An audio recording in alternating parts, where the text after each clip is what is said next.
উচ্চতৰ মাধ্যমিকৰ সমূহ ছাত্ৰ-ছাত্ৰীলৈ সম্ভাষণ জনাই আৰম্ভ কৰিছো আজিৰ এই বিশেষ বিদ্যাৰ্থী অনুষ্ঠান। ছাত্ৰ-ছাত্ৰীসকল, আজি তোমালোকৰ ৰসায়ন বিজ্ঞান অৰ্থাৎ কেমিষ্ট্ৰি বিষয়ৰ পাঠ আছে। পাঠদান কৰিবলৈ আমাৰ ষ্টুডিঅ'ত উপস্থিত হৈছেহি ধ্ৰুৱ দুৱৰা। নমস্কাৰ শ্ৰী দুৱৰা। নমস্কাৰ। আজিৰ আলোচ্য পাঠটি হ'ল এটমিক ষ্ট্ৰাকচাৰ, পৰমাণুৰ গঠন আৰু আৰ্হি। তোমালোক সাজু হৈছা? পাঠ্যপুথিখন লগত লৈ লোৱা, পেন্সিল পেন টোকা বহি লৈ লোৱা। ছাৰে পাঠ আৰম্ভ কৰিব। পাঠটি হ'ল, আকৌ এবাৰ কৈছো, এটমিক ষ্ট্ৰাকচাৰ, অসমীয়াত পৰমাণুৰ গঠন আৰু আৰ্হি। ছাত্ৰ-ছাত্ৰীসকল, আমি যোৱা পাঠটিত এটমিক ষ্ট্ৰাকচাৰ বা পৰমাণুৰ গঠনৰ প্ৰথম অংশটো আমি আৰম্ভ কৰিছিলোঁ, ইলেক্ট্ৰন, প্ৰটন এইবিলাকৰ আৱিষ্কাৰ, আৰু লগতে আমি ৰাদাৰফোৰ্ডছ এটমিক মডেল অৰ্থাৎ ৰাদাৰফোৰ্ডৰ যিটো পৰমাণুৰ আৰ্হি সেই সম্পৰ্কে আলোচনা কৰিছিলোঁ। ৰাদাৰফোৰ্ডছ এটমিক মডেল বা ৰাদাৰফোৰ্ডৰ পৰমাণুৰ আৰ্হিটোৰ সীমাবদ্ধতা আছিলে। সেই সীমাবদ্ধতা আছিল কি যে তেওঁ কৈছিল যে ইলেক্ট্ৰনবোৰ নিউক্লিয়াছৰ চাৰিওপিনে ঘূৰি ফুৰে, যেনেকৈ গ্ৰহ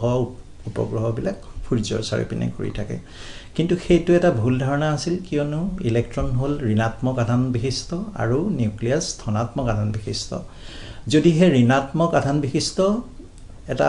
বস্তু ধনাত্মক আধান বিশিষ্ট অন্য এটা বস্তুৰ চাৰিওপিনে এনেদৰে ঘূৰি থাকে, তেতিয়াহ'লে এই ইলেক্ট্ৰনটোৱে শক্তি বিকিৰণ কৰিব আৰু শেষত সি ঘূৰি ঘূৰি আহি নিউক্লিয়াছত পৰি যাব, যিটো হ'লে কেতিয়াও পৰমাণুটো সুস্থিৰ অৱস্থাত থাকিব নোৱাৰে। সেয়েহে এই ৰাদাৰফোৰ্ডৰ সীমাবদ্ধতাক বেছ কৰিয়েই তাৰ ওপৰত বেছ কৰি পেলাই ব'ৰছ এটমিক মডেল অৰ্থাৎ ব'ৰৰ যিটো পৰমাণুৰ আৰ্হি তেওঁ সেইটো আগবঢ়ালে। আৰু পৰমাণুৰ আৰ্হিত ৰাদাৰফোৰ্ডৰ যিবোৰ সীমাবদ্ধতা বা অসুবিধা আছিলে সেইবোৰ আঁতৰোৱা হ'ল। ব'ৰে ক'লে যে ইলেক্ট্ৰনবোৰ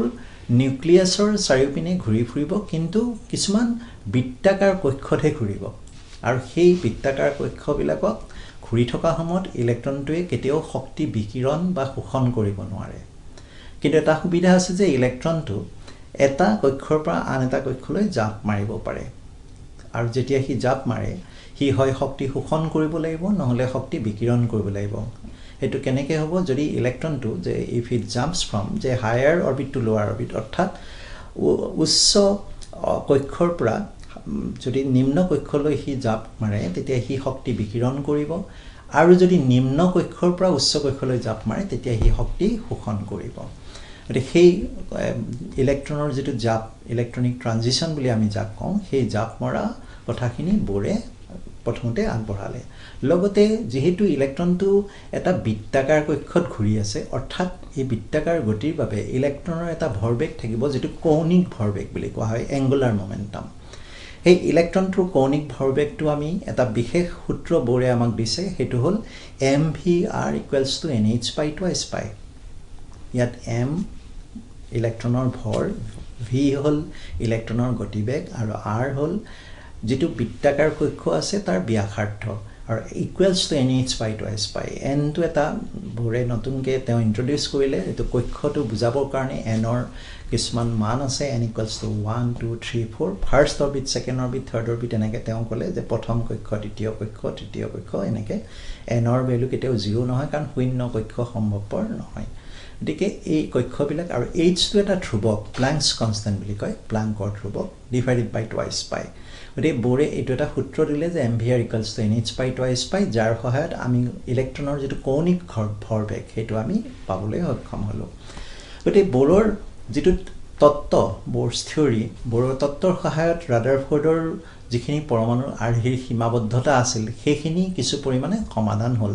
লগতে ব'ৰৰ তত্ত্বৰ সহায়ত আমি কিছুমান নতুন সুবিধা পালোঁ, যে এই যে বৃত্তাকাৰ পথটো আছে, বৃত্তাকাৰ কক্ষ যাক আমি কক্ষ বুলি কৈছোঁ, সেই কক্ষটোৰ ব্যাসাৰ্ধ আৰু লগতে তাৰ শক্তি আমি নিৰ্ণয় কৰিব পাৰোঁ। কেনেধৰণে? যে আমি জ্যামিতিৰ সহায়ত আমি সেই বৃত্তাকাৰ কক্ষটোক আমি তাৰ ব্যাসাৰ্ধনো কিমান হ'ব সেইটো আমি নিৰ্ণয় কৰিব পাৰোঁ। কেনেকৈ? যে নিউক্লিয়াছ যিটো আছে তাৰ চাৰিওপিনে ইলেক্ট্ৰনটো ঘূৰি আছে, ইলেক্ট্ৰনৰ ভৰ হ'ল m, আৰু v হ'ল তাৰ গতিবেগ, আৰু r টো যদি আমি ৰেডিয়াস বুলি ধৰো rn ক'ব পাৰো rn মানে হ'ল ৰেডিয়াস অফ nth অৰবিট অৰ্থাৎ n কক্ষৰ যেটো ব্যাসাৰ্ধ গতিকে rn বা ৰেডিয়াস যেটো আমি পালো যেটো ব্যাসাৰ্ধ পালো সেই ব্যাসাৰ্ধটো আমি এটা বিশেষ ধৰণৰ ফৰ্মুলা আমি সংকেতটা যেটো পালো যেটো বোৰৰ তত্ত্বৰ সহায়ত আমি নিৰ্ণয় কৰিব পাৰো আৰু সেই সূত্ৰটো মই তোমালোকক দি দিছো যে rn অৰ্থাৎ nth অৰবিটৰ বা n কক্ষৰ যেটো ব্যাসাৰ্ধ equals to n square h square divided by 4 pi square z square m ইয়াত n মই কলো n টো অৰবিটৰ সংখ্যা যে 1 2 3 হ'ব পাৰে h টো প্লাংকছ কনস্ট্যান্ট প্লাংকৰ ধ্ৰুৱক ইয়াৰ নিৰ্দিষ্ট মান আছে 6.625 into 10 to the power minus 27 arc second যদি CGS ত লোৱা আৰু যদি SI ইউনিটত লোৱা তেতিয়া 6.625 into 10 to the power minus 34 joule second divided by 4 pi square z e square m z to হল পাৰমাণবিক সংখ্যা এটমিক নাম্বাৰ যেনেকে হাইড্ৰোজেনৰ হলে এটো 1 হ'ব হিলিয়ামৰ হলে 2 হ'ব ই হল ইলেক্ট্ৰনৰ চাৰ্জ ইলেক্ট্ৰনৰ আধান তোমালোকে সেই আধানৰ মান পাইছা 1.6 into 10 to the power minus 19 coulomb এটো নেগেটিভ হয় ঋণাত্মক হয় কিন্তু কুলমটো যেটো SI ইউনিট আমি CGS ইউনিটটো ইয়াৰ এটা মান পাব পাৰো হেতু -4.8 into 10 to the power minus 10 ESU ইলেক্ট্ৰোষ্টেটিক্যাল unit বুলি কোৱা হয় আৰু m টো হল ইলেক্ট্ৰনৰ মাস বা ভৰ হেতু হল 9.1 into 10 to the power minus 28 গ্রাম বা 9.1 into 10 to the power minus 31 kg গতিকে এইবোৰ মান আমি জানো গতিকে ইয়াৰ সহায়ত আমি কি কৰিব পাৰো যে এই যে বৃত্তাকাৰ কক্ষ আছে সেই বৃত্তাকাৰ কক্ষটোৰ আমি ব্যাসাৰ্ধটো নিৰ্ণয় কৰিব পাৰো ধৰা হল আমাক হাইড্ৰোজেন পৰমাণুৰ কাৰণে প্ৰথম কক্ষৰ আমাক ব্যাসাৰ্ধ লাগে যেটো আমি r0 বুলি কম এটো ৰিপ্ৰেজেন্ট কৰো r0 আৰু r0 ইকুৱেলছ টু পাবলৈ হলে আমি দুটা বস্তু ৰাখিব লাগিব যে প্ৰথম কক্ষত আমি n ইকুৱেলছ টু 1 আৰু তাত আমি z equals to 1 লব লাগিব কাৰণ হাইড্ৰোজেনৰ পাৰমাণবিক সংখ্যা 1 গতিকে তেতিয়া আমাৰ যেটো r0 ৰ ফৰ্মুলা হ'ব হেতু h square divided by 4 pi square e square m এটা আমাৰ ফৰ্মুলা আহি গল কাৰণ z2 1 হৈ গল n2 1 হৈ গল আৰু এটো যদি আমি নিৰ্ণয় কৰো তেতিয়া হলে আমি ওপৰত যিবোৰ আমি ইতিমধ্যে মই তোমালোকক মান সমূহ দিলো সেইবোৰ দিয়াৰ পিছত আমি CGS আমি ইউনিটত যদি আমি CGS এককত যদি আমি তাৰ মান উলিয়ান তেতিয়া আমি পাম যে এটোৰ মান হ'ব 0.529 into 10 to the power minus 8 cm বা 0.529 angstrom বুলি কয় 1 angstrom hall 10 to the power minus 8 cm গতিকে এটো আমি এটা নিৰ্দিষ্ট ভ্যালু পালো আৰু এটোৰ সহায়ত আমি আমাৰ সুবিধা হয় কি যে rn যেটো ৰেডিয়াস অফ nth অৰবিট যি কোনো পৰমাণুৰ ক্ষেত্ৰত যদি আমাৰ n কক্ষৰ আমাক ব্যাসাৰ্ধ লাগে তেতিয়া rn ইকুৱেলছ টু আমি এটা পাব পাৰো কেনেকে n স্কয়াৰ বাই z ইনটু 0.529 angstrom অৰ্থাৎ n আৰু z ৰ ভ্যালু কিটা আমি যদি পুট কৰো সেই মান কিটা যদি আমি তাত থওঁ তেতিয়া হলে নিশ্চয়কৈ আমি কি পাব পাৰিম যে ব্যাসাৰ্ধ আমি উলিয়াব পাৰো আৰু ইয়াৰ পিছতে আমি সেই বিশেষ কক্ষটোৰ কাৰণে যেটো nth অৰবিট n কক্ষটোৰ কাৰণে আমি শক্তিও নিৰূপণ কৰিব পাৰো এই শক্তিটো কেনেকে পাম যদি ইলেক্ট্ৰনটো কোনো এটা কক্ষত থাকে তেতিয়া সেই কক্ষটোৰ শক্তি আৰু ইলেক্ট্ৰনটোৰ শক্তি একে হ'ব লাগিব অৰ্থাৎ যদি ইলেক্ট্ৰনটো ফাৰ্স্ট অৰবিটত থাকে যে প্ৰথম কক্ষত যদি ইলেক্ট্ৰনটো থাকে তেতিয়া হলে প্ৰথম কক্ষৰ যেটো শক্তি হ'ব সেই শক্তি আৰু ইলেক্ট্ৰনটোৰ শক্তি একে হ'ব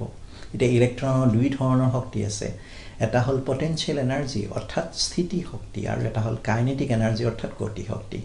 আমি যদি এই দুটা আমি প্লাস কৰো তেনে ধৰণে আমি ইলেক্ট্ৰনটোৰ শক্তি পাব পাৰো আৰু তাৰ পৰা আমি nth অৰবিট অৰ্থাৎ n কক্ষৰ কাৰণে আমি এনাৰ্জি বা শক্তি পাব পাৰো আৰু তাৰ ভ্যালুটো মই তোমালোকক ডাইৰেক্টলি কৈ দিছো এটো আমি প্ৰকাশ ৰাখি উলিয়াব বিচৰা নাই গতিকে সেই ভ্যালুটো en মানে হল nth কক্ষৰ কাৰণে যেটো শক্তি equals to minus twice pi square z square e to the power 4m divided by n square h square ঠিক আগৰ নিচিনাকৈ আমি বহুত ধৰণৰ আমি ভ্যালু পালো ইয়াতে twice pi square z square e to the power 4m তোমালোকে z গমি পাইছা পাৰমাণবিক সংখ্যা ই হল ইলেক্ট্ৰনৰ আধান m হল তোমাৰ ইলেক্ট্ৰনৰ ভৰ ডিভাইডেড বাই n square h square n orbit অৰ্থাৎ কক্ষটো বুজাব 1 2 3 আৰু h টো প্লাংকৰ ধ্ৰুৱক গতি এই সংখ্যাবিলাক বা এইবোৰৰ আমি মান যেহেতু জানো গতিকে আমি en উলিয়াব পাৰো আৰু ইয়াত এটা কিন্তু বৰ দৰকাৰী কথা যে ইয়াত আমাৰ মাইনাছত ওলাইছে শক্তিটো নেগেটিভ ওলাইছে ঋণাত্মক শক্তি এতিয়া প্ৰশ্ন হ'ল ঋণাত্মক শক্তি কেনে ধৰণে সম্ভৱ হ'ব পাৰে কাৰণ শক্তি আমি সদায় ধনাত্মক পাওঁ গতিকে আমি এটা কথা মনত ৰাখিব লাগিব যে শক্তি এটা বস্তুৰ যিমানেই কম হয় সেইটো আমি পাওঁ যে তাৰ সুস্থিৰতা সিমানে বাঢ়ে গতিকে এটা কোন ইলেক্ট্ৰনটোৰ যদি ঋণাত্মক শক্তি হয় তাৰমানে সি পৰমাণুটোৰ ভিতৰত খুব সুস্থিৰ অৱস্থাত থাকে যদি সেই ইলেক্ট্ৰনটো পৰমাণুৰ সাৰফেস বা উপৰিভাগলৈ ওলাই আহে তেতিয়া তাৰ শক্তি শূন্য হ'ব তাৰমানে তাৰ সুস্থিৰতাটো কমিব আৰু সি যদি পৰমাণুৰ পৰা বাহিৰলৈ ওলাই আহে তাৰ শক্তি আমি ধনাত্মক পাম অৰ্থাৎ সি অস্থিৰ অৱস্থাত আহিব অৰ্থাৎ কোনো এটা ইলেক্ট্ৰন মুক্তভাৱে পৰমাণুৰ বাহিৰত বিচৰণ কৰিব নোৱাৰে যদি কোনোবা এটা পৰমাণুৱে ইলেক্ট্ৰনটো এৰি দিয়ে তেতিয়া অন্য এটা পৰমাণু সেই ইলেক্ট্ৰনটো গ্ৰহণ কৰিব লাগিব অৰ্থাৎ মুক্তভাৱে ইলেক্ট্ৰন কেতিয়াও ঘূৰি ফুৰিব নোৱাৰে গতিকে আমি ইয়াতেও এটা বস্তু চাব পাৰোঁ যদি আমাক হাইড্ৰোজেন পৰমাণুৰ কাৰণে প্ৰথম কক্ষৰ যদি আমাক শক্তি লাগে তেতিয়া সেই ওপৰৰ যেটো আমি উপৰোক্ত ফৰ্মুলা আমি যেটো পালো সেই ফৰ্মুলাটোৰ পৰা আমি উলিয়াব পাৰোঁ আমি পাইছিলোঁ যে En = twice pi square z square to the power 4m divided by n square h square ইয়াত আমি হাইড্ৰোজেনৰ কাৰণে আমি প্ৰথম কক্ষ যেটো n = 1 পুট কৰিব লাগিব আৰু লগতে z = পাৰমাণবিক সংখ্যা 1 পুট কৰিব লাগিব এইখিনি পুট কৰাৰ পিছত আমি E0 বুলি কম E0 হ'ল কি যে এইটো হাইড্ৰোজেন পৰমাণুৰ প্ৰথম কক্ষৰ শক্তি E0 ৰ এটা নিৰ্দিষ্ট মান পাবা যে হেতু কিমান হ'ব যে নেগেটিভ 2.176 × 10⁻11 আৰ্গ সো আৰ্গটো হ'ল এটো CGS ইউনিট আমি যিখিনি মান উলিয়াইছো আগৰটো আমি সেন্টিমিটাৰত কৰিছিলো ব্যাসাৰ্ধ আৰু এতিয়া আমি শক্তিটো আৰ্গত উলিয়াইছো এটো আমি জুললৈ নিব পাৰো কাৰণ 1 জুল = 10⁻7 আৰ্গ আমি নিম কিন্তু যেহেতু এই শক্তিটো খুব কম কাৰণ 10⁻11 ত ওলাইছে গতিকে এনেকুৱা ধৰণৰ কম শক্তিক সাধাৰণতে ইলেক্ট্ৰন ভল্টত প্ৰকাশ কৰা হয় তোমালোকে জুল বা আৰ্গ পাইছা জুল হ'ল তোমাৰ SI ইউনিট SI এককত হেতু শক্তিৰ ইউনিট একক আৰু আৰ্গটো হ'ল CGS কিন্তু এনেকুৱা এটা শক্তিৰ একক আছে যাক কয় electron volt EV small e capital V এই EV ত আমি প্ৰকাশ কৰিব পাৰো EV টো কি হয় যদি আমি ইলেক্ট্ৰন এটাক 1 ভল্ট বিভৱ অন্তৰৰ মাজত ৰাখো তেতিয়া ইলেক্ট্ৰনটোই তাৰ মাজত এক্সিলাৰেট কৰিব অৰ্থাৎ হি গতি কৰিব আৰু সেই ইলেক্ট্ৰনটো গতি কৰাৰ কাৰণে তাৰ যেটো শক্তি পাম আমি সেই ইলেক্ট্ৰনটোৰ শক্তিকে 1 ইলেক্ট্ৰন ভল্ট বুলি কোৱা হয় অৰ্থাৎ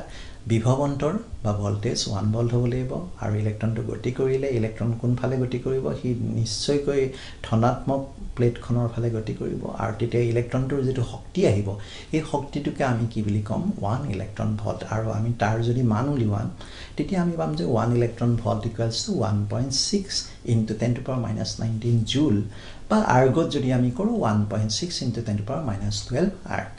গতিকে অকমান আগতে আমি যেটো পালো E0 টো কি আছিল যে এটো হাইড্ৰোজেন পৰমাণুৰ কাৰণে প্ৰথম কক্ষৰ যেটো শক্তি হেতু হ'ল E0 তাৰ মানটো আমি পাইছিলো -2.176 × 10⁻11 আৰ্গ তাক ইলেক্ট্ৰন ভল্টলৈ নিলে আমি পাম -13.6 ইলেক্ট্ৰন ভল্ট এটো মনত ৰাখিবলৈ সহজ হ'ব যে হাইড্ৰোজেনৰ প্ৰথম কক্ষৰ যেটো শক্তি তাৰ কিমান মান হ'ব যে -13.6 ইলেক্ট্ৰন ভল্ট আৰু এই নিৰ্দিষ্ট মানটোৰ সহায়ত তুমি যিকোনো পৰমাণুৰ কাৰণে যিকোনো কক্ষৰ কাৰণে শক্তি নিৰ্ণয় কৰিব পাৰিবা কাৰণ আমাৰ অৰিজিনেল ফৰ্মুলাটোৰ লগত যদি আমি তুলনা কৰো তেতিয়া আমি দেখিম যে En = -z² / n² এই যেটো মান পালো 13.6 ইলেক্ট্ৰন ভল্ট অৰ্থাৎ En = -z² / n² * 13.6 electron volt ইয়াত যদি আমি z আৰু n ৰ মান বিলাক বেলেগ ধৰণে আমি ৰাখো তেতিয়া হলে আমি যিকোনো পৰমাণুৰ কাৰণে যিকোনো কক্ষৰ আমি শক্তি নিৰূপণ কৰিব পাৰিম এটো এটা আমাৰ সুবিধা হ'ল গতিকে এইবোৰ বোৰৰ তত্ত্বৰ বহুত সুবিধা আছে তাৰ পাছত বোৰে আৰু এটা কথা ক'লে যে ইলেক্ট্ৰন এটা কক্ষৰ পৰা এটা কক্ষলৈকে জাপ মাৰিব পাৰে হয় হি শক্তি বিকিৰণ কৰিব নহলে শোষণ কৰিব এই জাপ মৰাৰ কাৰণে ধৰি ললো যে ইলেক্ট্ৰনটো এটা উচ্চ কক্ষৰ পৰা নিম্ন কক্ষলৈ জাপ মাৰিলে তো হি শক্তি বিকিৰণ কৰিব আৰু সেই শক্তি বিকিৰণ কৰা মানে কি শক্তিটো এটা তৰংগত আহিব তৰংগ আহিলে তাৰ তৰংগ দৈৰ্ঘ্য ল্যাম্ডা থাকিব সেই ল্যাম্ডাটো আমি এটা বিশেষ সূত্ৰৰ সহায়ত নিৰূপণ কৰিব পাৰো এটো ৰিডবাৰ্গছ ফৰ্মুলা বুলি কয় ৰিডবাৰ্গে এটা সূত্ৰ উলিয়াইছে আৰু সেই সূত্ৰৰ সহায়ত আমি 1/λ = RH z² 1/n1 square minus 1/n2 square অৰ্থাৎ ইলেক্ট্ৰনটো যদি n2 কক্ষ উচ্চ কক্ষৰ পৰা n1 কক্ষলৈকে জাপ মাৰে তেতিয়াহ'লে যিটো শক্তি নিৰ্গত হ'ব বা বিকিৰিত হ'ব সেই শক্তিৰ যিটো তৰংগ দৈৰ্ঘ্য সেই তৰংগ দৈৰ্ঘ্যটোৰ আমি এটা সূত্ৰ পালো ৰিডবাৰ্গছ ফৰ্মুলা 1/λ তাৰমানে 1 তৰংগ দৈৰ্ঘ্য ইকুৱেলছ টু RH হলে ৰিডবাৰ্গৰ ধ্ৰুৱক বুলি কয় ইনটু z² z জানা তোমালোকে পাৰমাণৱিক সংখ্যা into 1/n1 square minus 1/n2 square এটো যে অকল বিকিৰণৰ কাৰণে হ'ব এটো নহয় এটো শোষণৰ কাৰণেও হ'ব পাৰে সেইকাৰণে 1/n1 square minus 1/n2 square খিনি আমি absolute value বা মডুলাস ললে আমাৰ উত্তৰটো সদায় পজিটিভ আহিব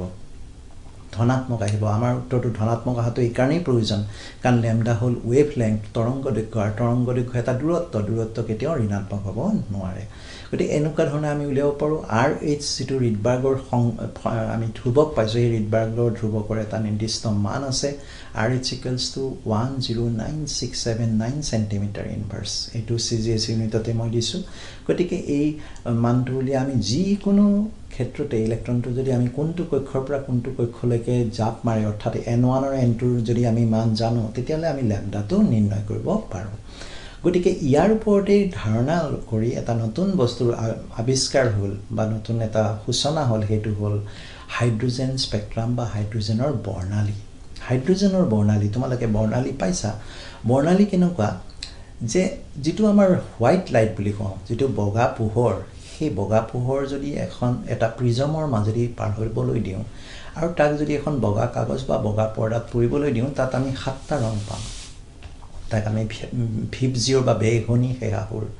আমি সাতটা ৰং পাম এই সাতটা ৰঙৰ যেটো কালেকচন যেটো আমি থুপ পাইছো সেই থুপটোকে আমি কি বুলি কওঁ বৰ্ণালী বুলি কওঁ হেতু হোৱাইট লাইটৰ কাৰণে ঠিক তেনে ধৰণে প্ৰত্যেকটো মৌলৰ কাৰণেও আমি বৰ্ণালী পাব পাৰো কিন্তু মনত ৰাখিবা মৌলৰ বৰ্ণালী বিলাক এনেকুৱা ৰঙীন নহয় বেলেগ ৰং নাপাবা তাত কিছুমান ডাৰ্ক লাইন কিছুমান ৰেখাহে পোৱা যাব আৰু সেই ৰেখাবিলাক দৃশ্যমান হ'বও পাৰে নহ'বও পাৰে গতিকে হাইড্ৰোজেনৰ বৰ্ণালী পাবলৈ আমি কি কৰিম আমি যি ধৰণে কেথড বা এনডৰ কাৰণে আমি ডিসচাৰ্জ নলী ব্যৱহাৰ কৰিছিলো ডিসচাৰ্জ নলী এটা আমি ব্যৱহাৰ কৰিম তাক আমি বায়ুশূন্য কৰি ল'ব লাগিব বায়ুশূন্য কৰি তাত আমি এনড আৰু কেথড দি উচ্চ বিভৱ 10000 ভল্ট মান আমি প্ৰয়োগ কৰিব লাগিব আৰু যদি আমি সেই ডিসচাৰ্জ নলীটোৰ ভিতৰত হাইড্ৰোজেন গেছ ভৰাই দিওঁ তেতিয়াহলে এনেকুৱা কন্ডিশনত বা এনেকুৱা পৰিবেশত কি হ'ব তাৰ পৰা শক্তি নিৰ্গত হ'ব শক্তি কিয় নিৰ্গত হ'ব কাৰণ উচ্চ বিভৱ দিয়াৰ লগে হাইড্ৰোজেনৰ ইলেক্ট্ৰন বিলাক উচ্চ কক্ষলৈকে জাপ মাৰিব পিছত আকৌ হিহঁত যেতিয়া তলৰ কক্ষলৈ বা নিম্ন কক্ষলৈ ঘূৰি আহিব তেতিয়া ইহঁতে শক্তি বিকিৰণ কৰিব এই বিকিৰিত শক্তিক যদি এটা প্ৰিজমৰ মাজেদি পঠিয়াই তাৰ পিছত আমি এখন ফটোগ্ৰাফিক প্লেট যেনেকুৱা এক্স-ৰে প্লেট থাকে তেনেকুৱা ফটোগ্ৰাফিক প্লেট এখনত পৰিব দিওঁ এই ফটোগ্ৰাফিক প্লেটখন ডেভেলপ কৰাৰ পিছত তাত কিছুমান আমি ৰেখা পাম সেই ৰেখাখিনিকে হাইড্ৰোজেন বৰ্ণালী বুলি কোৱা হয় গতিকে এই ৰেখাবিলাক কোৰ পৰা আহিল যে প্ৰত্যেকটো ৰেখাই একটা জাপ বুজাব মানে কেনেকৈ জাম্প কৰিছে কোৰ পৰা জাপ মাৰিছে হেতু বুজি পাম গতিকে হাইড্ৰোজেন বৰ্ণালী হল কিছুমান ৰেখাৰ সমষ্টি আৰু হাইড্ৰোজেন বৰ্ণালী বুলি নহয় যিকোনো মৌলৰ কাৰণে আমি বৰ্ণালী পাব পাৰো যিকোনো মৌলৰ বৰ্ণালী কেনেকৈ সম্ভৱপৰ হ'ব যে মৌলটোক আমি বাষ্পীয় অৱস্থাত নিলেহে আমি বৰ্ণালী পাব পাৰিম কি কাৰণে কাৰণ অকল বাষ্পীয় অৱস্থাতহে এটা পৰমাণুৱে ইলেক্ট্ৰন এৰি দিব পাৰে বা ল'ব পাৰে বা ইলেক্ট্ৰনৰ তেনেকুৱা ট্ৰানজিশন হ'ব পাৰে জাপ মাৰিব পাৰিব ইলেক্ট্ৰনটো গতিকে এতিয়া যদি আমাক সোডিয়ামৰ বৰ্ণালী লাগে তেতিয়াহলে আমি সোডিয়াম ভেপাৰ বা সোডিয়ামৰ বাষ্প ব্যৱহাৰ কৰিব লাগিব আৰু ঠিক হাইড্ৰোজেনৰ যেনেকৈ আমি হাইড্ৰোজেনৰ বৰ্ণালী পাইছো ঠিক তেনেকৈ আমি উলিয়াব পাৰো আৰু এই বৰ্ণালীটো ইমান মূল্যৱান কি কাৰণে কাৰণ আমাৰ যেনেকৈ ফিংগাৰপ্ৰিন্ট থাকে হাতৰ হাজ থাকে তেনেকুৱা ধৰণৰ এজন মানুহৰ লগত ফিংগাৰপ্ৰিন্ট আন এজনৰ যেনেকৈ নিমিলে তেনেকৈ প্ৰত্যেকটো পৰমাণুৰে প্ৰত্যেকটো মৌলৰে ফিংগাৰপ্ৰিন্টৰ নিচিনা হল বৰ্ণালী কোনো মৌলৰ পৰমাণুৰ বৰ্ণালী বেলেগ এটা মৌলৰ সৈতে নিমিলে হাইড্ৰোজেনৰ বৰ্ণালী কেতিয়াও নাইট্ৰজেনৰ লগত একেই হ'ব নোৱাৰে গতিকে এইবোৰ বোৰৰ সহায়ত আমি পালো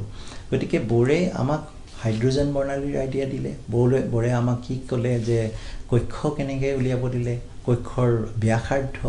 আৰু কক্ষ এটাৰ শক্তি কিমান এইবোৰ আমি পালো কিন্তু বোৰৰ তত্ত্বটো কিছুমান সীমাবদ্ধতা থাকি গ'ল কেনেকুৱা সীমাবদ্ধতা থাকি গ'ল প্ৰথম কথা এই যে বৰ্ণালী কলো সেই বৰ্ণালীটো বোৰৰ তত্ত্বৰ সহায়ত আমি অকল ওৱান ইলেক্ট্ৰন সিস্টেম অৰ্থাৎ যিবোৰ পৰমাণু বা আয়নত মাত্ৰ এটাহে ইলেক্ট্ৰন থাকে সেইবোৰৰ ক্ষেত্ৰতহে বৰ্ণালীৰ ব্যাখ্যা সম্ভৱপৰ অৰ্থাৎ হাইড্ৰোজেনৰ কাৰণে সম্ভৱপৰ কিন্তু হিলিয়ামৰ কাৰণে নহয় যদি হিলিয়াম প্লাস আয়ন বুলি লওঁ তেতিয়া হলে হ'ব কাৰণ তাতে এটা ইলেক্ট্ৰন থাকিব গতিকে এটো বোৰৰ এটা সীমাবদ্ধতা আহি গল যে মাল্টি ইলেক্ট্ৰন এটম যিবিলাক পৰমাণু এটাতকৈ বেছি ইলেক্ট্ৰন থাকে সেই পৰমাণুবোৰৰ ক্ষেত্ৰত বৰ্ণালী ব্যাখ্যা কৰাটো বোৰৰ তত্ত্বৰ সহায়ত সম্ভৱপৰ নহয় প্ৰথম কথা দ্বিতীয়তে এই যিবিলাক আমি দেখিলো যে পিছলৈ আমি পোৱা যাব যে ইলেক্ট্ৰনৰ ডুৱেল নেচাৰ থাকে ইলেক্ট্ৰনে তাৰ দুটা ধৰণৰ প্ৰকৃতি আছে হি ওয়েভ হ'ব পাৰে ঢৌ হ'ব পাৰে আৰু পাৰ্টিকল বা কণা হ'ব পাৰে গতিকে কণা আৰু ঢৌ তাৰ যেটো দ্বৈত প্ৰকৃতি সেই প্ৰকৃতিটো বোৰৰ তত্ত্বৰ সহায়ত আমি ব্যাখ্যা কৰিব নোৱাৰো লগতে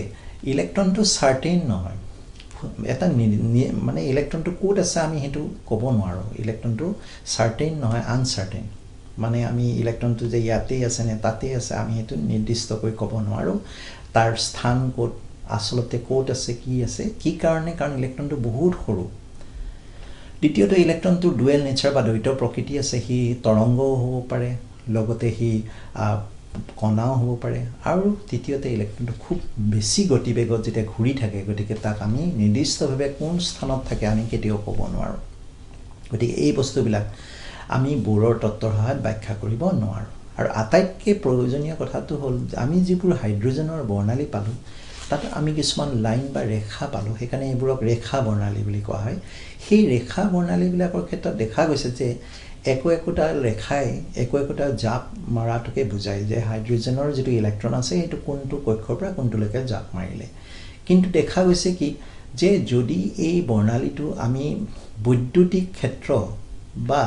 বিদ্যুৎ চুম্বকীয় ক্ষেত্ৰত আমি পৰীক্ষা কৰো তেতিয়া দেখা যায় যে প্ৰত্যেকডাল ৰেখা আকৌ কিছুমান ৰেখাৰ সমষ্টি তাৰমানে এডাল ৰেখা মানে এডালেই নহয় তাৰ ভিতৰত আৰু কিছুমান ৰেখা আছে এই ৰেখাবোৰৰ যিবোৰ সমষ্টি কেনেকৈ আহিল সেই কথাটো বোৰে ব্যাখ্যা কৰিব নোৱাৰে আৰু এই নিৰ্দিষ্ট পৰীক্ষাটো দুগৰাকী বিজ্ঞানীয়ে কৰিছিল জিমেন ইফেক্ট আৰু ষ্টাৰ্ক ইফেক্ট বুলি কয় ষ্টাৰ্কে বৈদ্যুতিক ক্ষেত্ৰ প্ৰয়োগ কৰি পেলাই উলিয়াইছিল যে প্ৰত্যেকডাল ৰেখা বৰ্ণালীৰ যি ৰেখা কিছুমান বহুতো ৰেখাৰ সমষ্টি আৰু জিমেনে বিদ্যুৎ চুম্বকীয় ক্ষেত্ৰ প্ৰয়োগ কৰি এটো প্ৰমাণ কৰিছিল যে প্ৰতিডাল বৰ্ণালীৰ ৰেখাই আসলতে কিছুমান ৰেখাৰ সমষ্টি গতিকে এনেকুৱা বহুতো যেহেতু তাত বোৰৰ তত্ত্বমতে বহুতো অসুবিধা আহি পৰিল সীমাবদ্ধতা আহি পৰিল তাৰ পাছতে আমাৰ লাহে লাহে মডাৰ্ন যেটো কনসেপ্ট আমাৰ এইখিনি আমি ক্লাসিক্যাল কনসেপ্ট বুলি ক'ব পাৰো যেটো আমাৰ মডাৰ্ন কনসেপ্ট আধুনিক যেটো ধাৰণা পৰমাণুৰ ওপৰত সেই আধুনিক ধাৰণাৰ লাহে লাহে আৰম্ভণি আহিল আৰু সেই আধুনিক ধাৰণাৰ প্ৰথম বস্তুটোই মই অকমান আগতে প্লাংকৰ ধ্ৰুৱক বুলি কৈছিল প্লাংক সেই প্লাংকৰ এটা নিৰ্দিষ্ট থিওৰি বা তত্ত্ব আহিল আৰু সেই তত্ত্বটো আধুনিক যেটো আমি কোৱান্টাম থিওৰি বুলি ক'ব পাৰো যেটো কোৱান্টাম তত্ত্ব সেই তত্ত্বৰ আৰম্ভণি বুলি ক'ব পাৰো আৰু সেই প্লাংকৰ হেতু ব্ল্যাক বডি ৰেডিয়েশনৰ ব্ল্যাক বডি মানে এটা কৃষ্ণ অৱস্থাৰ কৃষ্ণ পদাৰ্থৰ ৰেডিয়েশন যি বিকিৰণ তাৰ ওপৰত প্লাংকে এটা তত্ত্ব দিছে প্লাংকে তত্ত্ব দিছে যে কৃষ্ণ অৱস্থাৰ প্লাংকে যেটো তত্ত্ব দিছে সেই ব্ল্যাক বডি ৰেডিয়েশন বা কৃষ্ণ অৱস্থাটো কি আসলতে কৃষ্ণ অৱস্থাত থকা বস্তু মানে এনেকুৱা এটা বস্তু যেটো বস্তুৱে তাত পৰি থকা গোটেইখিনি শক্তিকে শোষণ কৰিব পাৰে সেইখিনিকে কৃষ্ণ অৱস্থা বুলি পদাৰ্থ বুলি কোৱা হয় অৰ্থাৎ তাত যদি বিকিৰণ এটা পৰে তেতিয়া সেই কৃষ্ণ পদাৰ্থটোৱে গোটেই 100% গোটেইখিনি 100% সেই যিখিনি শক্তি আছে সেইখিনি শোষণ কৰিব পাৰে আকৌ সেইখিনি বিকিৰণো কৰিব পাৰে সেই কৃষ্ণ পদাৰ্থটোৱে শোষণ কৰাৰ পিছত তাক যদি আমি গৰম কৰো উচ্চ উষ্ণতালৈ নিও তেতিয়া হলে দেখা যাব যে হি গোটেইখিনি বিকিৰণ কৰিব আৰু সেই বিকিৰণটোকে কৃষ্ণ পদাৰ্থৰ বিকিৰণ বা ব্ল্যাক বডি ৰেডিয়েশন বুলি কোৱা হয় যেটো প্লাংকে আমাক তাৰ বিষয়ে তত্ত্ব দিলে থিওৰি অফ ব্ল্যাক বডি ৰেডিয়েশন প্লাংকে দেখুৱালে যে এই ব্ল্যাক বডি ৰেডিয়েশন বা কৃষ্ণ পদাৰ্থৰ বিকিৰণৰ ক্ষেত্ৰত দেখা যায় যে সেই বিকিৰণত 0 ৰ পৰা ইনফিনিটি লৈকে 0 ৰ পৰা অসীমলৈকে সকলো ধৰণৰ তৰংগ দৈৰ্ঘ্যৰ বিকিৰণ থাকিব পাৰে তাৰ ভিতৰত হয়তো আল্ট্ৰাভায়োলেট অতি বেগুনীয়া থাকিব পাৰে ভিজিবল বা দৃশ্যমান পোহৰ থাকিব পাৰে আইআৰ বা অৱলোহিত বিকিৰণ থাকিব পাৰে সকলোবোৰ বিকিৰণ থাকিব পাৰে যেটো ল্যাম্ডা বা তৰংগ দৈৰ্ঘ্যৰ যেটো মান এটো শূন্যৰ পৰা অসীমলৈকে হ'ব পাৰে গতিকে হেয়া হল প্ৰথম কথা আৰু দ্বিতীয়তে দেখা গৈছে যেটো ইন্টেন্সিটি যেটো বিকিৰণৰ প্ৰাবল্য সেই প্ৰাবল্যটো দেখা গৈছে উষ্ণতাৰ ওপৰত নিৰ্ভৰ কৰে টেম্পাৰেচাৰ ওপৰত যদি আমি উচ্চ উষ্ণতাত আমি কৃষ্ণ পদাৰ্থটো গৰম কৰো তেতিয়া হলে দেখিম যে তাত ব্ল্যাক বডি ৰেডিয়েশন বা কৃষ্ণ পদাৰ্থৰ বিকিৰণটো তাৰ যেটো প্ৰাবল্য সেই প্ৰাবল্যটো বাঢ়ি যাব আৰু দেখা যায় যে কিছু কিছু ক্ষেত্ৰত এই যেটো ব্ল্যাক বডি ৰেডিয়েশন হেতু প্লাংকে দেখুৱালে যে আসলতে সেই বিকিৰণটো কন্টিনিউয়াস নহয় অবিচ্ছিন্ন নহয় ই বিচ্ছিন্ন মানে ই কিছুমান সৰু সৰু টুকুৰাৰ সমষ্টি আসলতে দেখাত এনেকুৱা লাগিব পাৰে যে ই তৰংগত আহিছে আৰু এটা অবিচ্ছিন্নভাৱে আহি আছে এনেকুৱা নহয় আসলতে ই কিছুমান সৰু সৰু টুকুৰাৰ সমষ্টি আৰু সেই বিকিৰণৰ সৰু সৰু টুকুৰাবিলাককে কোৱান্টা বা ফোটন বুলি কোৱা হয় আৰু প্লাংকে প্ৰমাণ কৰিলে যে যেটো ফোটন বা কোৱান্টা তাৰ শক্তিটো সেই ফোটন বা কোৱান্টাৰ কম্পনাঙ্কৰ লগত সমানুপাতিক অৰ্থাৎ ই মানে হল শক্তি সেই কোৱান্টাম বা ফোটনটোৰ যেটো শক্তি সেই শক্তিৰ লগত proportional to new hall frequency বা কম্পনাঙ্ক সেইটো ডাইৰেক্টলি proportional আৰু ই proportional to new হলে আমি equals to এটা ধ্ৰুৱক পুট কৰিম বা h new h টোকে আমি প্লাংকৰ ধ্ৰুৱক বুলি কম আৰু সেই প্লাংকৰ ধ্ৰুৱকৰ মান ইতিমধ্যে তোমালোকক কৈছো যে 6.625 into 10 to the power minus 34 joule second বা 6.625 into 10 to the power minus 27 arc second গতিকে এই প্লাংকৰ এই আমি যেটো শক্তি বা বিকিৰণৰ ক্ষেত্ৰত আমি যেটো তত্ত্ব পালো এই তত্ত্বয়ে আধুনিক যেটো আমাৰ বোৰৰ তত্ত্বটো মডিফাই কৰিলে আৰু আমাৰ যেটো পৰমাণুৰ ওপৰত যেটো আধুনিক ধাৰণা পৰমাণুৰ আধুনিক ধাৰণাৰ যেটো ভেটি কবলৈ গলে ইয়াৰ পৰা আৰম্ভণি হ'ল আৰু ইয়াৰ পিছতেই লুই ডি ব্ৰয়ৰ কিছুমান আহিলে তেওঁ দ্বৈত প্ৰকৃতি মই অকমান আগতে কৈছো যে ইলেক্ট্ৰনৰ ডুৱেল নেচাৰ আছে ডুৱেল নেচাৰ মানে তাৰ তৰংগন প্ৰকৃতিও আছে তাৰ কণাৰ প্ৰকৃতি পাৰ্টিকেল নেচাৰ আছে এই প্ৰকৃতিৰ কথা আহিল এইবোৰ লুই ডি ব্ৰয় তেওঁ আৰম্ভণি কৰিলে যে ইলেক্ট্ৰনৰ দ্বৈত প্ৰকৃতিৰ ওপৰত হাইজেনবাৰ্গছ আনসাৰ্টেনিটি প্ৰিন্সিপল হাইজেনবাৰ্গে অনিশ্চয়তাৰ নীতি এটা দিলে যেটো অনিশ্চয়তা মই অকমান আগতে কৈছো যে ইলেক্ট্ৰনটো নিশ্চয়তা নাই ইলেক্ট্ৰনটো কোড আছে আমি নিশ্চিতভাৱে ক'ব নোৱাৰো এটো প্ৰবাবিলিটিৰ ওপৰত নিৰ্ভৰ কৰে এই অনিশ্চয়তা নীতি যে ইলেক্ট্ৰনটোৰ ক্ষেত্ৰত হাইজেনবাৰ্গে দেখুৱালে যে ইলেক্ট্ৰনটোৰ দুটা বস্তুৰ ক্ষেত্ৰত অনিশ্চয়তা থাকিব পাৰে তাৰ পজিশন আৰু মোমেন্টাম অৰ্থাৎ তাৰ অৱস্থান আৰু ভৰবেগ যদি মই অৱস্থানটো নিশ্চিতভাৱে নিৰূপণ কৰিব পাৰো দেখিম যে তাৰ ভৰবেগটো নিশ্চিতভাৱে নিৰূপণ কৰিব নোৱাৰিম একেলগে দুইটা বস্তুকে নিশ্চিতভাৱে নিৰূপণ কৰাটো সম্ভৱপৰ নহয় গতিকে এই অনিশ্চয়তাৰ যেটো নীতি এইবিলাক যেতিয়া গঢ় ললে তাৰ পৰা আমি আধুনিক যেটো পৰমাণুৰ গঠনৰ ওপৰত যেটো ভেটি এই ভেটিটো সুদৃঢ় হ'ল কিন্তু তথাপিও ৰাদাৰফোৰ্ড আৰু বোৰৰ তত্ত্ব বা ৰাদাৰফোৰ্ডছ এটমিক মডেল যেটো ৰাদাৰফোৰ্ডৰ পৰমাণুৰ আৰ্হিক আমি এটা বেস বুলি ক'ব পাৰো যেটোৰ ওপৰত ফাউন্ডেশন বা ভেটি বুলি ক'ব পাৰো যেটোৰ ওপৰত আমাৰ আধুনিক যেটো পৰমাণুৰ আৰ্হি হেতু সম্ভৱপৰ হৈছে বা বোৰৰ তত্ত্বৰ যেটো আমি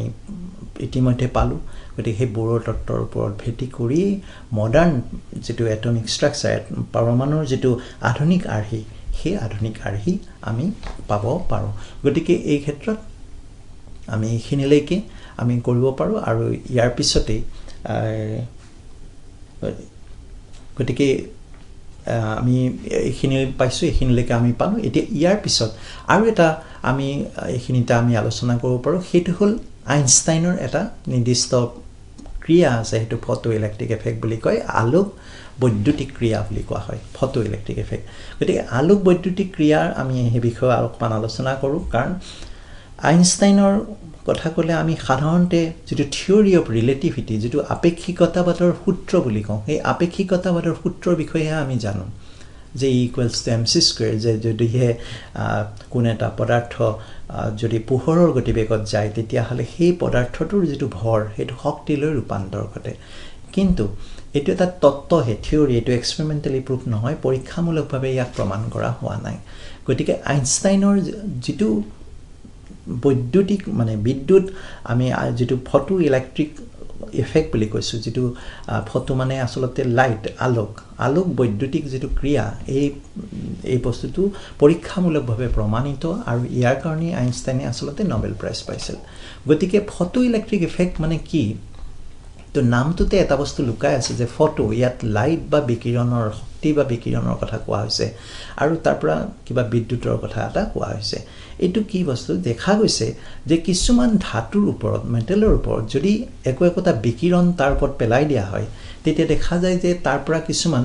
ইলেক্ট্ৰন নিৰ্গত হয় উদাহৰণস্বৰূপে মই যদি এটুকুৰা ৰুবিডিয়াম ধাতু লওঁ আৰু সেই ৰুবিডিয়াম ধাতু ওপৰত যদি মই আল্ট্ৰাভায়োলেট যদি অতি বেগুনীয়া ৰশ্মি তাৰ ওপৰলৈ পৰিব দিওঁ তেতিয়া দেখা যাব যে সেই ৰুবিডিয়ামৰ পৰা কিছুমান ইলেক্ট্ৰন ওলাই আহিব আৰু সেই ইলেক্ট্ৰনবিলাকক ফটো ইলেক্ট্ৰন বুলি কোৱা হয় আৰু সেই ফটো ইলেক্ট্ৰনবিলাকে ওলাই আহিল আৰু সেই নিৰ্দিষ্ট যেটো ক্ৰিয়া হেতুকে ফটো ইলেক্ট্ৰিক ইফেক্ট বা আলোক বৈদ্যুতিক ক্ৰিয়া বুলি কোৱা হয় গতিকে এইটো কি কাৰণে হল এইটো এই কাৰণে হৈছে আমি পাইছো যে ইলেক্ট্ৰন এটা যেতিয়া পৰমাণুৰ ভিতৰত থাকে তাক নিউক্লিয়াছে আকৰ্ষণ কৰি থাকে আৰু সেই আকৰ্ষণৰ কাৰণে ইলেক্ট্ৰনটো নিউক্লিয়াছৰ চাৰিওপিনে ঘূৰি থাকে এতিয়া আমি কিবা শক্তি প্ৰয়োগৰ দ্বাৰা যদি সেই ইলেক্ট্ৰনটো নিউক্লিয়াছৰ আকৰ্ষণৰ পৰা মুক্ত কৰিব পাৰো তেতিয়া ইলেক্ট্ৰনটো পৰমাণুৰ পৰা ওলাই আহিব আৰু তেতিয়া সেই ওলাই অহা ইলেক্ট্ৰনটো সেই শক্তিটো প্ৰয়োগ কৰাৰ কাৰণে যেহেতু ইলেক্ট্ৰনটো ওলাই আহিল সেই কাৰণে আমি সেই ইলেক্ট্ৰনটো ফটো ইলেক্ট্ৰন বা আলোক বৈদ্যুতিক কণা বুলি আমি ক'ব পাৰো আৰু সেই ফটো ইলেক্ট্ৰনবিলাক ওলাই আহিব কেনেকে যে আমি যেহেতু তাত শক্তি প্ৰয়োগ কৰিলো এতিয়া কথা হল যে আমি যিকোনো শক্তি প্ৰয়োগ কৰিলে এয়া সম্ভৱপৰ হ'বনে ধৰা হল লো এটুকুৰা আছে মই যদি তাত এটা টৰ্চ লাইট মাৰি পেলাও টৰ্চৰ পোহৰে এটা দিওঁ তেতিয়াই তাৰ পৰা সম্ভৱপৰ হ'ব পাৰিবনে যে এই সম্ভৱপৰ হবনে নহব হেতু নিৰ্ভৰ কৰিব যে এই মই যেটো শক্তি প্ৰয়োগ কৰিলো তাৰ কম্পনাঙ্কৰ ওপৰত নিৰ্ভৰ কৰিব গতিকে কম্পনাঙ্কটো এনেকুৱা হ'ব লাগিব যে কম্পনাঙ্ক এটা শক্তিৰ কম্পনাঙ্ক যিমানে বেছি হয় সেই শক্তিটোৰ যেটো ক্ষমতা হিমানে বেছি হয় যেনেকৈ অতি বেগুনীয়া ৰশ্মি এটাৰ শক্তি যিমান বেছি হেতু দৃশ্যমান পোহৰতকৈ বেছি কাৰণ অতি বেগুনীয়া ৰশ্মিৰ কম্পনাঙ্ক বেছি থাকে গতিকে এই কম্পনাঙ্ক আমি উচ্চ কম্পনাঙ্ক বিশিষ্ট শক্তি প্ৰয়োগ কৰিলেহে বিকিৰণ প্ৰয়োগ কৰিলেহে ইলেক্ট্ৰনটো ওলাই অহাটো সম্ভৱপৰ হয় সেই কাৰণে হয়তো আমি দৃশ্যমান পোহৰেদি কোনো ক্ষেত্ৰত আমি ইলেক্ট্ৰনটো কেতিয়াও ধাতুটোৰ বা মেটেলটোৰ পৰা উলিয়াই আনিব নোৱাৰিম এতিয়া মই কৈছো যে ৰুবিডিয়ামৰ ক্ষেত্ৰত মই হয়তো অতি বেগুনীয়া ৰশ্মি প্ৰয়োগ কৰিছো তেতিয়াহে হয়তো আমি হেতু সম্ভৱপৰ হৈছে হয়তো এনেকুৱা ক্ষেত্ৰ হ'ব পাৰে যে কোনো ধাতু সাপোজ ফ্ৰেন্সিয়ামৰ ক্ষেত্ৰত হয়তো আমাৰ দৃশ্যমান পোহৰেদিও আমি শক্তি আমি ইলেক্ট্ৰনটো বাহিৰলৈ উলিয়াই আনিব পাৰিম গতিকে এই ধৰণৰ বস্তুটো আমাক কি বুজালে তাৰ মানে ইলেক্ট্ৰনটো পৰমাণুটোৰ ভিতৰত খুব ষ্ট্ৰংলি মানে বেছি জোৰত তাক বান্ধি ৰখা হৈছে নে হি লাহেকে আছে লুজলি বাউন্ড হৈ আছে হেতু নিৰ্ভৰ কৰে যে যেটো পৰমাণুটোৰ যেটো সাইজ আকাৰ তাৰ ওপৰত নিৰ্ভৰ কৰে এটা পৰমাণু যদি সৰু হয় হাইড্ৰজেনৰ নিচিনা যদি সৰু পৰমাণু বা হিলিয়ামৰ নিচিনা সৰু পৰমাণু হয় তেনে ক্ষেত্ৰত কি হয় নিউক্লিয়াছে ইলেক্ট্ৰনটো বহুত ষ্ট্ৰংলি খুব জোৰেৰে তাক আকৰ্ষণ কৰি থকাৰ ফলত আকৰ্ষণ কৰাৰ কাৰণে সেই ইলেক্ট্ৰনটো উলিয়াই পেলোৱাটো সহজে আমি তাক উলিয়াই নিব নোৱাৰো কিন্তু যদি মই ফ্ৰেন্সিয়াম বা ৰুবিডিয়ামৰ কথা কওঁ যেহেতু এই মৌলবিলাকৰ পৰমাণুবিলাকৰ আকাৰ ডাঙৰ এনে ক্ষেত্ৰত মই হয়তো কম শক্তি প্ৰয়োগৰ দ্বাৰা ইলেক্ট্ৰনটো বাহিৰলৈ উলিয়াই দি পেলাব পাৰিম সেই কাৰণে হয়তো দৃশ্যমান পোহৰৰ সহায়তো কম শক্তি যেহেতু দৃশ্যমান পোহৰৰ যেটো শক্তি সেই শক্তি অতি বেগুনীয়া ৰশ্মিতকৈ কম কিন্তু সেই কম শক্তিৰ জৰিয়তেও হয়তো মই তেনেকুৱা ক্ষেত্ৰত যিবিলাক পৰমাণু ডাঙৰ পৰমাণু থাকে যিবিলাক মৌলৰ তেনেকুৱা ক্ষেত্ৰত ইলেক্ট্ৰনবিলাক উলিয়াই আনিব পাৰিম গতিকে এইখিনিতে এটা কথা আহিব যে মই ইলেক্ট্ৰনটো যেতিয়া মই ধাতুটোৰ ওপৰত বিকিৰণটো প্ৰয়োগ কৰিম সেই বিকিৰণটো প্ৰয়োগ কৰাৰ লগে লগে ইলেক্ট্ৰন ওলাই আহিবনে নিশ্চয় যে আইনষ্টাইনে কৈছে যে তাত কোনো টাইম গ্যাপ নাই যে এনেকুৱা মই ৰেডিয়েচন বা বিকিৰণটো পেলাই মই ৰখিব লাগিব এনেকুৱা নহয় বিকিৰণটো পেলাই দিয়াৰ লগে লগে ধাতু পৰা ইলেক্ট্ৰন ওলাই আহিব যিবোৰ ফটো ইলেক্ট্ৰন হ'ব দুই নম্বৰ কথা যদি মই যিমানেই বিকিৰণৰ প্ৰাবল্য বৃদ্ধি কৰিম সিমানেই ফটো ইলেক্ট্ৰনৰ সংখ্যা বাঢ়িব বেছি সংখ্যক ফটো ইলেক্ট্ৰন ওলাই আহিব কিন্তু তাৰ ক্ষেত্ৰত ইয়াতো এটা কথা আছে মই অকমান আগতে কৈছো যে কিমান জোৰেৰে ইলেক্ট্ৰনটো বান্ধি ৰখা হৈছে তাৰ ওপৰত নিৰ্ভৰ কৰে তাৰ ক্ষেত্ৰত এটা থ্ৰেছহল্ড ফ্ৰিকুৱেন্সি বুলি আমাৰ এটা কম্পনাংক আছে প্ৰত্যেক মৌলৰ ক্ষেত্ৰতে এটা তেনেকুৱা এটা কম্পনাংক থাকে যিটো কম্পনাংকতকে বিকিৰণ শক্তিৰ কম্পনাংক বেছি হ'ব লাগিব তেতিয়াহে ইলেক্ট্ৰনটো ওলাই আহিব গতিকে সেই থ্ৰেছহল্ড ফ্ৰিকুৱেন্সি যেটো আমি পাইছো নিউ নট বুলি কওঁ সেই নিউ নটটোতকে বিকিৰণৰ যেটো কম্পনাংক নিউ হেতু সদায় বেছি হ'ব লাগিব আৰু তাৰ পৰা আমাক আইনষ্টাইনে এটা নিৰ্দিষ্ট সমীকৰণ দিছে half mv square equals to h nu minus h nu not half mv square মানে কি বুজাইছে যে ইলেক্ট্ৰনটো যিকিটা ফটো ইলেক্ট্ৰন আছে সেই ফটো ইলেক্ট্ৰন বিলাকৰ যেটো কাইনেটিক এনাৰ্জি বা গতি শক্তি আৰু ইকুৱেলছ টু কিমান হ'ব h nu minus h nu nought ইয়াত নিউ হল বিকিৰণৰ কম্পনাংক আৰু নিউ নট হল হি থ্ৰেছহল্ড ফ্ৰিকুৱেন্সি প্ৰত্যেকটো মৌলৰ ক্ষেত্ৰতে এটা কম্পনাংক থাকে যি কম্পনাংকতকৈ বিকিৰণৰ শক্তিৰ কম্পনাংক কি হ'ব লাগিব বেছি হ'ব লাগিব তেতিয়াহে এয়া সম্ভৱপৰ হ'ব গতিকে এনেকুৱা ধৰণে আইনষ্টাইনে আমাক এটা তত্ত্ব দিলে এটো ঠিক এক্সপেৰিমেন্টালি প্ৰুভড হেতু আৰু পৰীক্ষামূলকভাৱে প্ৰমাণিত হৈছে আৰু তাৰ কাৰণে আইনষ্টাইনে নোবেল প্ৰাইজ পাবলৈ তেওঁ পাইছিল আৰু এই বস্তুটোৰ পৰা আমি এটা আইডিয়া কৰিব পাৰিলো যে কিমান যে ইলেক্ট্ৰনটো কিমান জোৰেৰে এটা নিউক্লিয়াছৰ সৈতে হি বান্ধন খাই থাকে বা কিমান জোৰেৰে নিউক্লিয়াছ এটা টানি থাকে সেই তাৰ ওপৰত এটা আইডিয়া কৰিব পাৰো আৰু এইবোৰৰ ওপৰত বেছ কৰি আজি যেটো মডাৰ্ন যেটো এটমিক মডেল আমি যেটো পাম মই কলোৱে অলৰেডি দ্বৈত প্ৰকৃতি আছে ইলেক্ট্ৰনৰ এটা তৰংগৰ প্ৰকৃতি আছে আৰু এটা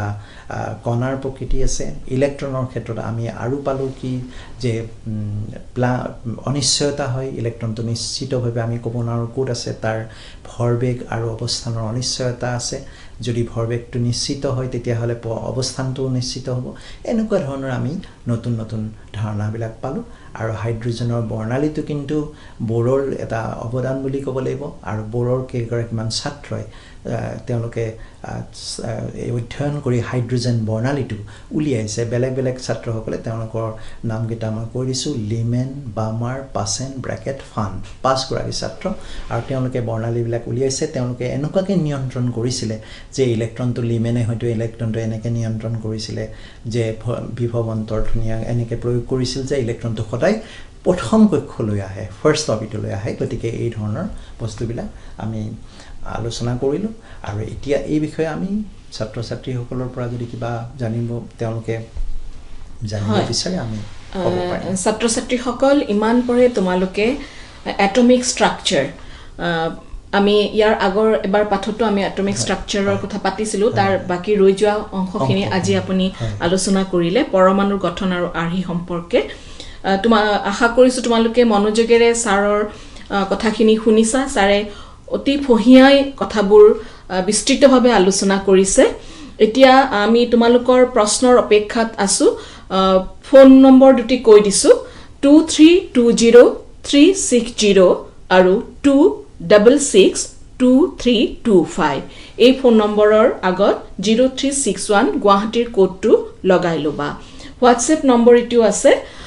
6003540566 এতিয়া তোমালোকে প্ৰশ্ন পঠিয়াব পাৰা ছাত্ৰ ছাত্ৰীসকলৰ পৰা প্ৰশ্ন অহালৈকে আমি এই পাঠটিৰ পৰা তেওঁলোকৰ শিক্ষান্ত পৰীক্ষাটো প্ৰশ্ন আহে আৰু কম্পিটিটিভ যিবোৰ প্ৰতিযোগিতামূলক পৰীক্ষা হয় সেইবোৰতো প্ৰশ্ন আহে গতিকে কেনেকুৱা ধৰণৰ প্ৰশ্নই ছাত্ৰ ছাত্ৰীসকলক অকমান বিমূৰত পেলায় মানে ডিফিকাল্ট লেভেলটো কেনেকুৱা ধৰণৰ সেই সম্পৰ্কে অকমান ক'ব নেকি বোৰৰ তত্ত্বত যেটো মই আলোচনা কৰিলো হয় বোৰৰ তত্ত্ব তাৰ পৰা বহুত পসিবল বহুত কোৱেশ্চন থাকে সম্পৰ্কৰ বহুত প্ৰশ্ন কেনেকুৱা ধৰণৰ আহিব পাৰে তেনেকুৱা ধৰণৰ আৰু আপোনাৰ মই দুটা তেওঁলোকক সংকেতৰ কথা ক'লো ফৰ্মুলা দুটা দি দিছো যে ধৰক কোনো এটা ইলেক্ট্ৰন কোনটো কক্ষত কোনোবা এটা কক্ষত আছে হয়তো কোনোবা পৰমাণুৰ কোনোবা এটা কক্ষত আছে তাৰ শক্তি কিমান হওক হয়তো আমি 1 সেকেন্ডতে আমি হেতু উলিয়াই দিব পাৰিম বা এটা আইডিয়া কৰিব পাৰিম বা ইলেক্ট্ৰনটোৰ এটা অৰ্বিটৰ পৰা এটা অৰ্বিটলৈকে যাব লাগিলে তাৰ শক্তিৰ কিমান পৰিৱৰ্তন ঘটিব লাগিব এনেকুৱা কথাবিলাক আমি কৰিব পাৰো কেনেকৈ মই এটা ফৰ্মুলা অলৰেডি দিছো মই আকৌ কৈ দিছো হেতু মই কৈছো যে যদি n কক্ষৰ কোনোবা এটা n কক্ষ এটাৰ যদি আমি শক্তিৰ কথা কওঁ en equals to মই অলৰেডি দিছো যে -z² n² into 13.6 electron volt অৰ্থাৎ z মানে হল পাৰমাণৱিক সংখ্যা আৰু n মানে হল কক্ষ গতিকে যি কোনো মোক যদি হাইড্ৰোজেন নহয় বেলেগ কোনোবা মৌলৰ কাৰণে লাগে বলে সোডিয়ামৰ কাৰণে লাগে তেতিয়া মই জেডৰ ভ্যালু 11 পুট কৰিম ঠিক সহজতে কৰিব পাৰো তেনেকে ব্যাসাৰ্ধৰ ক্ষেত্ৰতো মই কৰিছো যে rn মানে n কক্ষৰ যেটো ব্যাসাৰ্ধ হেতু কিমান বুলি কলো মই অলৰেডি কৈছো যে n² / z * 0.529 অ্যাংস্ট্ৰম এনেকুৱা ধৰণে সহজতে কৰিব পৰা বস্তুবিলাক হলে আমি গোটেই ফৰ্মুলা বিলাক মনত ৰখাৰ দৰকাৰ নাই আমি খুব সোনকালে কৰিব পাৰো আৰু এটা কক্ষৰ পৰা আন এটা কক্ষলৈ যাবলৈ কিমানখিনি শক্তি পাৰ্থক্য থাকে হেতু আমি সহজতে নিৰূপণ কৰিব পাৰো এনেকুৱা ধৰণৰ বোৰৰ তত্ত্বত বহুতো প্ৰশ্ন আছে আৰু মই যেটো বৰ্ণালীৰ কথা কলো সেই বৰ্ণালীটো বহুত ধৰণৰ প্ৰশ্ন আছে তেনেকুৱা হয় এগৰাকী ছাত্ৰীয়ে আমালৈ এটি প্ৰশ্ন পঠিয়াইছে ছাত্ৰীগৰাকী হল চিন্ময়ী ভূঞা জানিব বিচাৰিছে যে ইন কেস অফ হাইড্ৰোজেন বোৰৰ মডেল ইউজ হয়নে হাইড্ৰোজেনৰ ক্ষেত্ৰত বোৰৰ মডেলটো হাইড্ৰোজেনৰ ক্ষেত্ৰতে আসলতে বোৰৰ মডেলটো প্ৰযোজ্য হয় কাৰণ বোৰৰ যেটো মডেল বা বোৰৰ যেটো আৰ্হি হেতু মাল্টি ইলেক্ট্ৰন এটম বা বেছি সংখ্যক ইলেক্ট্ৰন থকা পৰমাণুৰ ক্ষেত্ৰত প্ৰযোজ্য নহয় এটো হয় আৰু প্ৰশ্ন আছে চিন্ময়ী ভূঞা আমি আগতে ফোন কলটি লৈ লৈছো হেল্ল নমস্কাৰ হয় মই ঋষিকেশ শৰ্মা কৈছিলো দৰঙৰ মঙলৰ পৰা হয় ঋষিকেশ তোমাৰ প্ৰশ্নটো কৰাছো হয় মোৰ প্ৰশ্নটো আছিল যে ব্ল্যাক বডি আৰু ব্ল্যাক বডি ৰেডিয়েশনটো আৰু এবাৰ বুজাই তোমাৰ ব্ল্যাক বডি আৰু ব্ল্যাক বডি ৰেডিয়েশন মই যেটো কৃষ্ণ পদাৰ্থ বুলি কৈছো ব্ল্যাক বডিটো এনেকুৱা এটা পদাৰ্থ বা বস্তু যত আমি সাধাৰণতে ব্ল্যাক কালাৰে হয় আৰু সেই ব্ল্যাক কালাৰৰ যেটো বডি হি তাৰ ওপৰত যিখিনি ৰেডিয়েশন পৰে বা বিকিৰণ আহে তাক হি 100% শোষণ কৰিব পাৰে 100% হি এবজৰ্ব কৰিব পাৰে সেইকাৰণে তাক ব্ল্যাক বডি বুলি কোৱা হয় আৰু সেই ব্ল্যাক বডি বা কৃষ্ণ পদাৰ্থটোক যদি আমি গৰম কৰো তেতিয়া হলে গৰম কৰিলে তাৰ পৰা যেটো বিকিৰণ হয় যেটো ৰেডিয়েশন ওলাই আহে তাকে ব্ল্যাক বডি ৰেডিয়েশন বুলি কোৱা হয় আৰু হেতু ওপৰতে প্লাংকে অধ্যয়ন কৰিছিল হয় চিন্ময়ী ভূঞাই যেটো হাইড্ৰোজেনৰ বোৰৰ মডেলটো ইউজ হয়নে নাই সুধিছিলে হেতু বুজি পাইছে নিশ্চয় আৰু এটা প্ৰশ্ন সুধিছে যে ফটো ইলেক্ট্ৰিক এফেক্টৰ বিষয়ে ক'ব দিছে মই হেতু অলৰেডি কলো ফটো ইলেক্ট্ৰিক এফেক্ট বুলি কোৱাৰলে ফটো মানে লাইট ৰেডিয়েশন বা বিকিৰণ আৰু ইলেক্ট্ৰিক মানে ইলেক্ট্ৰনৰ ৰিলেটেড গতিকে আইনষ্টাইনৰ যেটো ফটো ইলেক্ট্ৰিক এফেক্ট তাত আমি কি পাইছো যে যদি বিকিৰণ কোনো বা ৰেডিয়েশন যদি কোনো এটা মেটেল বা ধাতুৰ ওপৰত পৰে তেতিয়া সেই মেটেলটোৰ পৰা ইলেক্ট্ৰন নিৰ্গত হ'ব পাৰে মই এটা উদাহৰণ দিছো যে বলে ৰুবিডিয়াম ধাতুৰ ওপৰত যদি অতি বেগুনিয়া বা আল্ট্ৰা ভায়োলেট ৰেডিয়েশন যদি তাৰ ওপৰত পৰে তেতিয়া দেখা যায় যে তাৰ পৰা ইলেক্ট্ৰন নিৰ্গত হয় আৰু এই ইলেক্ট্ৰন বিলাকক ফটো ইলেক্ট্ৰন বুলি কয় আৰু যেটো ইফেক্ট বা যেটো ক্ৰিয়া হেতুকে ফটো ইলেক্ট্ৰিক এফেক্ট বুলি কোৱা হয় আৰু বৰ্ণালীৰ ইংৰাজী প্ৰতিশব্দটো জানিব বিচাৰিছে বৰ্ণালীটো স্পেক্ট্ৰাম বুলি কয় স্পেক্ট্ৰাম তাৰ পিছত আৰু এটা সুধিছিলে চিন্ময়ী ভূঞা যে কেমিষ্ট্ৰি এতিয়া ক্লাস 11 12 ৰ ছাত্ৰ-ছাত্ৰীয়ে যিখন এনসিআৰটি কিতাপ দিয়া আছে যিখন টেক্সট বুক দিয়া আছে তাৰ উপৰিও কিবা ৰেফাৰেন্স বুকৰ সহায় লব লাগে নেকি আসলতে ৰেফাৰেন্স লাগে কাৰণ টেক্সট বুকত গুটেখিনি বস্তু থুলমুলকৈ দিয়া থাকে কিছুমান বস্তু ডিটেইলছ দিয়া নাথাকিবও পাৰে সেইকাৰণে এখন ৰেফাৰেন্স কিতাপ থাকিলে ভাল আৰু মই সাধাৰণতে এনসিআৰটি কেবাখনো ৰেফাৰেন্সক মই ভাল দেখিছো এখন কম্প্ৰিহেনসিভ কেমিষ্ট্ৰি আছে ফৰ ক্লাস 11 বা এবিসি অফ কেমিষ্ট্ৰি আছে প্ৰদীপছৰ এখন আছে দিনেশৰ আছে এনেকুৱা যিকোনো এখন ৰেফাৰেন্স ফলো কৰিব পাৰে গতিকে হাইড্ৰোজেন মডেলটো বোৰৰ ক্ষেত্ৰত প্ৰযোজ্য হয় হয় তাৰমানে হাইড্ৰোজেনৰ যেটো মানে বোৰৰ তত্ত্বত অকল হাইড্ৰোজেন বা এটা ইলেক্ট্ৰন থকা পৰমাণুৰ ক্ষেত্ৰতহে আসলতে প্ৰযোজ্য হয় বেছি ইলেক্ট্ৰনৰ ক্ষেত্ৰত বোৰৰ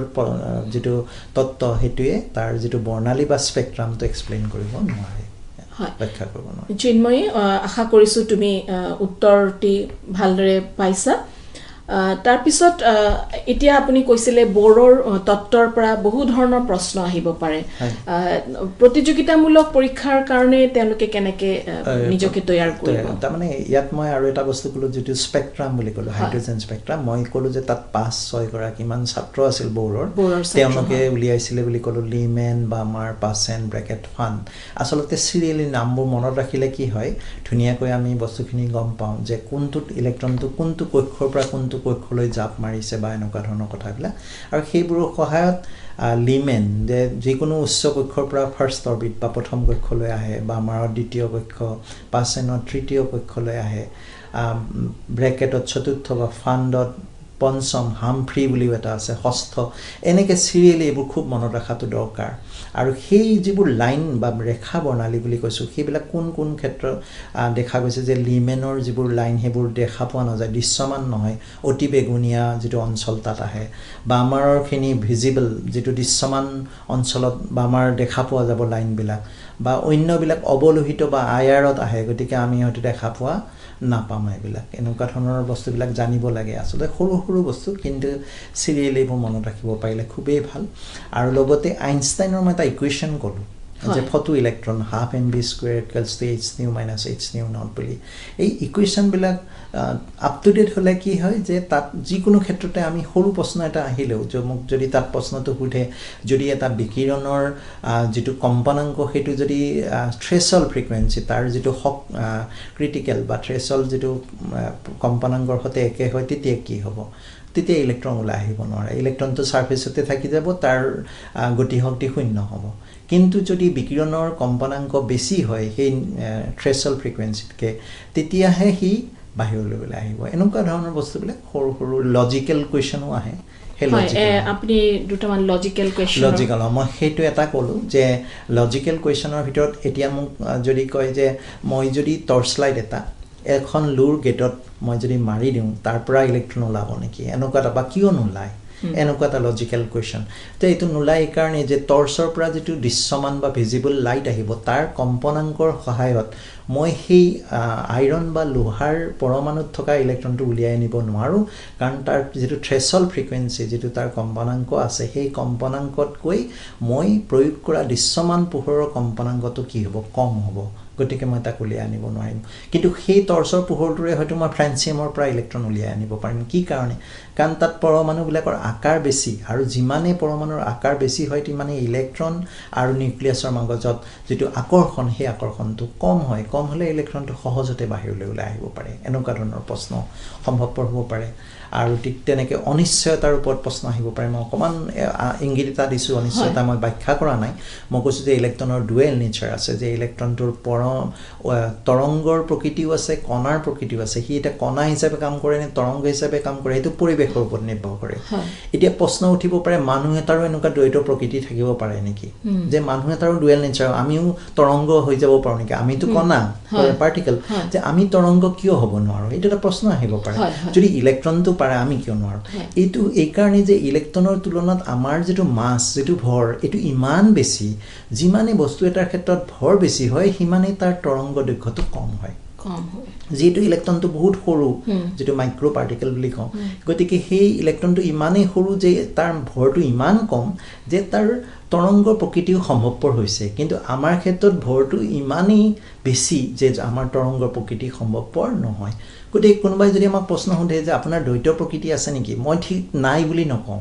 আমি ক'ব লাগিব যে দ্বৈত প্ৰকৃতি আছে কিন্তু আমাৰ যিটো তৰংগৰ প্ৰকৃতি সেইটো আমাৰ যিটো কণিকাৰ প্ৰকৃতি বা কণাৰ প্ৰকৃতি সেইটোৰ তুলনাত সেইটো নেগলিজিবল হ'ব সেইটো আমি তাক কনসিডাৰ কৰিব বিবেচনা কৰিব নোৱাৰো এনেকুৱা ধৰণৰ লজিকেল হয় তাৰ মানে এনেকুৱা ধৰণৰ প্ৰশ্নৰ উত্তৰ দিবলৈ এনেকুৱা ধৰণৰ প্ৰশ্ন আহিব পাৰে বুলি আপুনি ক'লে গতিকে ছাত্ৰ বা ছাত্ৰীগৰাকীৰ এই বিষয়টো বা ধাৰণাটো সম্পৰ্কে এটা সম্যক ধাৰণা লাগিব সম্যক ধাৰণা লাগিব আৰু তাৰ কাৰণে আচলতে টেক্সট বুক পঢ়িবই লাগিব অকল প্ৰশ্ন মানে কিছুমান আমি আজিকালি ঠিক বহুতে মাল্টিপল চইচ কুৱেশ্যনখিনি কৰিয়েই মানে ভাবে যে হ'ব এনেকৈ নহয় যেটো মেইন টপিক হেতু কিন্তু পঢ়িব লাগিব তেতিয়া তাৰ ভিতৰত থকা যিখিনি বস্তু আছে সেইখিনিৰ ওপৰত যেতিয়া ধাৰণা আহিব তেতিয়াহে যিকোনো প্ৰশ্নৰ উত্তৰ দিয়াটো সম্ভৱপৰ হ'ব হয় এগৰাকী ছাত্ৰ ইমাত্ৰ ফোন কৰিছিলে এটি হোৱাটছএপত প্ৰশ্ন পঠিয়াইছে দৰঙৰ হৃষিকেশ শৰ্মাই যে what is principal quantum number এইটো বস্তু অৱশ্যে এতিয়ালৈকে আমি আৰম্ভ কৰা নাই মই ক'লো যে ইলেক্ট্ৰনৰ মডাৰ্ণ যিটো কনসেপ্ট যিটো নতুন ধাৰণা আহিলে হেতুৰ ওপৰত ঠিক এই কক্ষবিলাক যিবোৰ আমি অৰবিট বুলি কৈছো সেই কক্ষৰ ভিতৰত আকৌ কক্ষক আছে অৰবিটেল আছে যেনেকে ডাঙৰ বিল্ডিং এটাৰ ভিতৰত কিছুমান ৰুম থাকে ঠিক তেনেকুৱা সেই অৰবিটেল থাকিব অৰবিটেলৰ এনেকে ধৰণৰ বেলেগ বেলেগ থাকে এই অৰবিটটো আমি দেখিলো যে প্ৰথম orbit first orbit second orbit third orbit অৰ্থাৎ প্ৰথম দ্বিতীয় তৃতীয় কক্ষ এই কক্ষবিলাকক আমি ৰিপ্ৰেজেন্ট কৰিবৰ কাৰণে বুজাবৰ কাৰণে আমি মান কিছুমান ব্যৱহাৰ কৰিছো 1 2 3 এটো বৰেই দিছে আমাক হেতুকে প্ৰিন্সিপাল কোৱান্টাম নাম্বাৰ বুলি কোৱা হয় মানে মুখ্য কোৱান্টাম সংখ্যা বুলি কোৱা হয় আসলতে কোৱান্টাম সংখ্যা মানে কি হি মানে ইলেক্ট্ৰনটোৰ ঠিকনাটো দিব পাৰে এড্ৰেছ যেনেকৈ এজন মানুহ বিচাৰিবলে হয়তো মই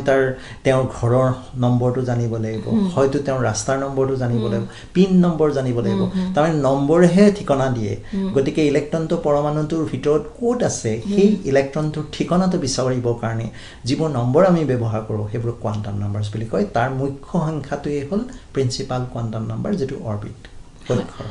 হৃষিকেশ আশা কৰিছো তুমি উত্তৰটি খুব সুন্দৰকৈ পাইছা তাৰ উপৰিও আমাৰ ধৰক ছাত্ৰ ছাত্ৰীসকলে আপোনালোকে যেতিয়া আনসাৰ শীট ইভালুৱেট কৰে তেতিয়া সাধাৰণতে আপোনালোকে কোট ছাত্ৰ ছাত্ৰীসকলে ভুল কৰা দেখা পায় কোনখিনি ক্ষেত্ৰতে আজিকালি আসলতে বিজ্ঞান বস্তুটো এনেকুৱা নহয় যে বিজ্ঞান ওপৰে ওপৰে শিকা বস্তু নহয় বিজ্ঞান সদায় গভীৰলৈ যাব বিশেষ জ্ঞান বুলি কৈছে যেতিয়া সায়েন্সটো গভীৰতালৈ নগলে গতিকে যিকোনো এটা বস্তুৰ যেতিয়া উত্তৰ লিখা হয় তেতিয়া সেই ছাত্ৰ ছাত্ৰীটো উত্তৰটোতে তেওঁৰ গভীৰতাটো অনুমান কৰিব পাৰি আৰু যেতিয়া মই কৈছো যে যদি কোনোবা এটা টপিক এটাৰ ওপৰত বিশেষ অধ্যায় এটাৰ ওপৰত যদি ছাত্ৰ ছাত্ৰীৰ সম্যক ধাৰণা নাথাকে তে ওপৰৰ প্ৰশ্নটো উত্তৰ লিখিলে তাত আমি যেটো বিচৰা হয়তো নিয়ে হেৰিটো আমি পাব নোৱাৰো তেনেকুৱা ধৰণৰ অসুবিধা আহে সেইকাৰণে সেই সম্যক ধাৰণা থাকিলেহে আমি তাৰ প্ৰকৃততে উত্তৰ পাব পাৰো তেনেকুৱা হয় তাৰ কাৰণে তেওঁলোকে কিছুমানে কয় আমি মুখস্থ কৰিব লাগে মানে মুখস্থ নহয় আসলতে ঠিক মুখস্থ বুলি কোৱাটো এটোটা ভুল হ'ব যেনেকে আজি মই মোৰ নিজৰ নামটো জানো মুখস্থ কৰিছো মই মনত ৰাখিছো আৰু এটো কেনেকে সম্ভৱ হৈছে হয়তো মই তাক কেইবাৰমান কথা কৈছো কাৰোবাৰ আগত বা মই হয়তো মোৰ আইডিয়া আছে যে মোৰ নামটো এনেকুৱা ঠিক তেনেকুৱা কেমিষ্ট্ৰিটো হল easy to learn easy to forget বুলি কৈছে বৰ সহজতে শিকিব পাৰি কিন্তু পাহৰা যায় সেইকাৰণে বহুত ছাত্ৰ ছাত্ৰী না পাহৰিবৰ কাৰণে কি কৰে না সাধাৰণতে কিন্তু লিখি পেলাই পঢ়াটো খুব দৰকাৰ লিখি নপঢ়িলে কিন্তু কেমিষ্ট্ৰি একদম মনত নাথাকে লিখি পেলাই পঢ়িব লাগে আৰু বুজি পঢ়িলে নিশ্চয় মনত থাকিব আৰু এবাৰ মনত ৰাখিলে পাহৰাৰ কথা নাই আৰু হেতু যদি ধাৰণাটো পাই যায় তেতিয়া নিশ্চয় পাহৰাৰ প্ৰশ্ন নাই হয় গটিকে এতিয়া ছাত্ৰ ছাত্ৰীসকলে আপুনি ৰেফাৰেন্স বুকৰ কথা খুদিছিলে গটিকে আকৌ এবাৰ কৈ দিব নেকি যে কেনেকুৱা ধৰণৰ ৰেফাৰেন্স বুক অকমান লাহে লাহে যাতে তেওঁলোকে লিখি ল'ব পাৰে হয় তাৰমানে আমি সাধাৰণতে এনচিইআৰটি টেক্সট বুক বিলাকে ফলো কৰোটো আৰু এনচিইআৰটি টেক্সট বুক ফলো কৰাৰ কাৰণে মই তেওঁলোকক যিখন ৰেফাৰেন্স বুকৰ কথা কৈছো এইখন এনচিইআৰটি টেক্সট বুকৰ সিলেবাসৰ ওপৰতে নিৰ্ভৰ কৰিব মই 4খন কিতাপৰ কথা ক'লো ABC of Chemistry বুলি এখন আছে for class 11 আছে for class 12 আছে comprehensive chemistry for class 11 and for class 12 তেনেকে দিনেশৰ আছে 11 আৰু 12 ৰ কাৰণে আৰু প্ৰদীপৰ এখন আছে 11 আৰু এখন 12 ৰ কাৰণে গতিকে এই কিতাপবিলাক যদি তেওঁলোকে পঢ়ে তেওঁলোকে বোৰ্ডৰ পৰীক্ষাৰ লগতে প্ৰতিযোগিতামূলক পৰীক্ষাৰ ক্ষেত্ৰতো তেওঁলোকৰ কাৰণে সহায়ক হ'ব এতিয়া ছাত্ৰ ছাত্ৰীসকল তোমালোকে যিসকলে আমাক এই প্ৰশ্নটো পঠিয়াইছিল ৰেফাৰেন্স বুকৰ সম্পৰ্কে নিশ্চয় তোমালোকে লিখি ল'ব পাৰিছা সাৰে যিখিনি কিতাপৰ কথা ক'লে আৰু এটা প্ৰশ্ন পাইছো যে what is the difference between orbit and orbital সুন্দৰ প্ৰশ্ন যে অৰবিট আৰু অৰবিটেল মই অকমান আগতে ক'লোই যে অৰবিটেল এইবিলাকে আসলতে ইলেক্ট্ৰনটো ক'ত আছে বুজাব পাৰে এতিয়া মই ধৰি লৈছো যে এটা বিল্ডিঙত মানুহ এজন আছে এতিয়া সেই বিল্ডিংটোৰ মানুহজন ক'ত আছে লোকেট কৰিব কাৰণে মই হয়তো বিল্ডিঙৰ ৰুমটোৰ কথা জানিব লাগিব ইমান নম্বৰ ৰুমৰ ভিতৰত আছে তেতিয়া মই বেছি ভালকে তেওঁক বিচাৰি পাবলৈ সুবিধাজনক হ'ব তেনেকে অৰবিট বা কক্ষ কক্ষটোক যদি আমি বিল্ডিং বুলি ভাবোঁ তেতিয়া অৰবিটেল বা কক্ষকটো সেই ৰুমটোৰ নিচিনা তাৰমানে অৰবিটেল এণ্ড অৰবিট মানে দে আৰ অলমষ্ট মানে কি they are representing the position of electron যে অৰবিট কণ্টেইনছ অৰবিটেলছ অৰবিটেলছবিলাক অৰবিটৰ ভিতৰতে থাকে তাৰমানে কক্ষকবিলাক কক্ষৰ ভিতৰতে থাকে গতিকে সেই বস্তুখিনি যদি আমি ৰাখোঁ গতিকে অৰবিটেল বোলে ইলেক্ট্ৰনটো অৰবিট কোনটো অৰবিটত আছে ফাৰ্ষ্ট ছেকেণ্ড থাৰ্ড বিভিন্ন অৰবিট প্ৰথম দ্বিতীয় তৃতীয় কক্ষ থাকিব পাৰে কিন্তু অৰবিটেলবিলাকৰো তেনেকুৱা নাম আছে S orbital P orbital D orbital F orbital এতিয়া কোনটো অৰবিটেলত আছে তেতিয়া বেছি প্ৰিচাইজলি আমি ইলেক্ট্ৰনটো ক'ত আছে গম পাব পাৰিম সেইটো এটা আমাৰ কাৰণে সুবিধাজনক হ'ব হয় এতিয়া আৰু অকমান আমাৰ হাতত আৰু বেছি সময় নাই 3-4 মিনিটমান সময় আছে গতিকে আপুনি শেষত ছাত্ৰ ছাত্ৰীসকলক কেনে ধৰণে পাঠটি অধ্যয়ন কৰিব আৰু কি কি কথাৰ ওপৰত মনোযোগ দিব আসলতে এই পাঠটি যেটো লেসন এটমিক স্ট্ৰাকচাৰ এইটো আসলতে যদিও ক্লাস 11 ৰ সিলেবাসত আছে এইটো অকল 11 নহয় 12 ৰ কাৰণে সমানেই প্ৰয়োজনীয় কাৰণ লগতে প্ৰতিযোগিতামূলক পৰীক্ষাৰ কাৰণে বহুত প্ৰয়োজনীয় সেই কাৰণে এই ধাৰণাখিনি 11 ৰ লগতে 12 ৰ সকলো ছাত্ৰ ছাত্ৰীয়ে ভালদৰে লোৱাটো দৰকাৰ সিৰিয়ালি মনত ৰাখিব লাগে যে প্ৰথম মই পৰমাণুটো এটমটো জানিলো এটমৰ ভিতৰত কি আছে বলে প্ৰোটন ইলেক্ট্ৰন নিউট্ৰন কি আছে জানিলো হিহঁতক কেনেকৈ সজাই থোৱা আছে ৰাদাৰফোৰ্ডৰ যেটো আৰ্হি ইতিমধ্যে আমি আলোচনা কৰিলো তাৰ পৰা আমি সীমাবদ্ধতা পাই আকৌ বোৰৰ আৰ্হি পালো বোৰৰ আৰ্হিৰ পিছতে আমি দেখিলো যে বোৰৰ আৰ্হিৰো কিছুমান সীমাবদ্ধতা আছে সেই লিমিটেশনস বিলাক ক্ৰস কৰি গৈ হয়তো আমি স্পেক্ট্ৰাম বিলাকৰ কথা পালো ইলেক্ট্ৰনৰ স্পেক্ট্ৰাম বোৰৰ কি লিমিটেশন আহিলে তাৰ ওপৰত মডাৰ্ন যেটো কনসেপ্ট যেটো আধুনিক পৰমাণুৰ আৰ্হি সেইবিলাক পালো তাৰ ওপৰত ভেটিৰ কাৰণে আমি দুটামান বস্তু পালো এটা প্লাংকৰ যেটো ব্ল্যাক বডি ৰেডিয়েশন বা যেটো আমাৰ বিকিৰণ কৃষ্ণ পদাৰ্থৰ বিকিৰণৰ কথা পালো লগতে আমি আৰু এটা বস্তু পালো যে আইনষ্টাইনৰ ফটো ইলেক্ট্ৰিক ইফেক্টও আমাক কিছু আইডিয়া দিছিলে ইলেক্ট্ৰনটো কিমান শক্তিৰে হি নিউক্লিয়াছৰ সৈতে জড়িত হৈ থাকে সেই বিষয়ও পালো তাৰ পাছত আমি যেটো মডাৰ্ন বা আধুনিক ক্ষেত্ৰত যেকিটা আমি পালো যে ইলেক্ট্ৰনৰ প্ৰকৃতি আমি দুই ধৰণৰ প্ৰকৃতিৰ কথা কম পালো যে তৰংগ প্ৰকৃতি হ'ব পাৰে পাৰ্টিকল বা কণিকাৰ প্ৰকৃতি হ'ব পাৰে এই ক্ষেত্ৰত আমি পালো অনিশ্চয়তাৰ কথা কলো অনিশ্চয়তাৰ কথা কওঁতে মই তিনিটা পইণ্ট কৈছো মই আকৌ এবাৰ দুহাইছো এইটা পইণ্ট সেই তিনিটা পইণ্টৰ এটা হ'ল যে ইলেক্ট্ৰনটো বহুত সৰু কাৰণে হি অনিশ্চয়তাত থাকে আমি কোত আছে তাক আমি বিচাৰি নাপাওঁ দুই নম্বৰ কথা হি হাই ভেলোচিটি বহুত বেছি গতিবেগত হি ঘূৰি থাকে তাক আমি বিচাৰি পাব নোৱাৰো তৃতীয়তে তাৰ দ্বৈত প্ৰকৃতি থাকে দুটা প্ৰকৃতি আছে যে হি কণিকাও হ'ব পাৰে বা তৰংগও হ'ব পাৰে সেই কাৰণে আমি তাক বিচাৰি পোৱাটো সম্ভৱপৰ নহয় অনিশ্চয়তাত থাকে গতিকে এই বস্তুখিনি সিৰিয়ালি মনত ৰাখিলে লগতে ব্ল্যাক বডি ৰেডিয়েশন বা কৃষ্ণ পদাৰ্থৰ যেটো বিকিৰণ তাতো আমি এটা বস্তু পালো যেটো ফোটন বহুতে ফোটন আৰু ফটো মানে হল লাইট বা পোহৰ আৰু ফোটন মানে হে আমি একেবাৰে সাধাৰণ অৰ্থত ক'লে পোহৰৰ পোৱালি বিলাক বুলি ক'ব পাৰো ফোটন মানে ফোটন বিলাক লগলেই ফটো হৈছে মানে পোহৰৰ কণকণ পোৱালি বিলাক টুকুৰা বিলাকক আমি ফোটন বুলি কৈছো ধৰক কণিকা আৰু কণাৰ কণিকা এতিয়া সেই ধৰণৰ গতিকে কিন্তু ইয়াত মানে ঠিক হে ফ্ৰেগমেন্টস বুলি ক'লে বেছি ভাল হয় টুকুৰা বিলাক কি কাৰণে কাৰণ পোহৰটো হল তৰংগ ওয়েভ আকৌ সেই ওয়েভৰে সৰু সৰু ওয়েভ যিবোৰ লগ লাগি পোহৰটো গঠিত হৈছে সেইবোৰক আমি ফোটন বুলি কৈছো গতিকে ঠিক এইখিনি বস্তু আমি কৰিলে কিনি খুব ভালদৰে তেওঁলোকে অধ্যয়ন কৰিব লাগিব অধ্যয়নৰ বিকল্প অধ্যয়ন ভালদৰে কৰিব লাগিব অতি ভালদৰে হয় ছাত্ৰ ছাত্ৰীসকল আজি তোমালোকে এটমিক ষ্ট্ৰাকচাৰ পৰমাণু গঠনৰ আৰ্হি সম্পৰ্কে শুনিলা তোমালোকক কলেহি ধ্ৰুৱ দুৱাৰাই আশা কৰিছো তোমালোকে ভালদৰে বুজি পাইছা পুনৰ তোমালোকলৈ শুভেচ্ছা জনাই অনুষ্ঠান ইমানতেই